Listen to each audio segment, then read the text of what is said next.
Isa sa mga nilalaman ng mga balita ngayon ay ang pork barrel scam. Ngunit alam niyo ba kung ano ang pork barrel?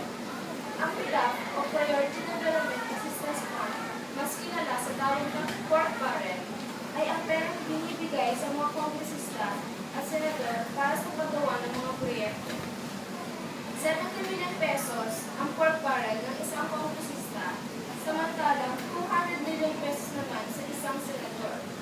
Ngunit nga nagkaroon ng pork barrel scam dahil kay Janet Lim Napoles. Pinangkam niya umano ang 10 bilyong pisong pork barrel sa nakalipas na 10 taon para sa kanyang sariling kumpanya. Sa 10 bilyong piso mula sa buwis na ating binabayad, pwede na tayong makabili ng mga bagong armas para sa mga AFP na kasalukuyang nakikipaglaban sa mga MNLF o kay mga benepisyong pagkalusugan sa mga manitira. Idinagawid din ang mga ibang senador at kongresista, pati na rin ang dating Chief of Staff ni Enrile sa pork barrel scam at Balampaya Funds scam.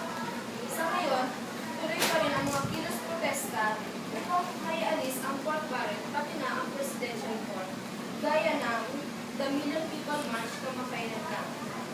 Pero kahit sabi ni Pinoy na tatanggalin na ito, pangalan lang ang papalitan at idadagdag pa rin ito sa national budget. Pero may mga ibang tao rin na ayaw din matanggal ang pork barrel dahil mababawasan daw ang mga scholarships at benepisyo. Sa aking opinion, dapat matanggal na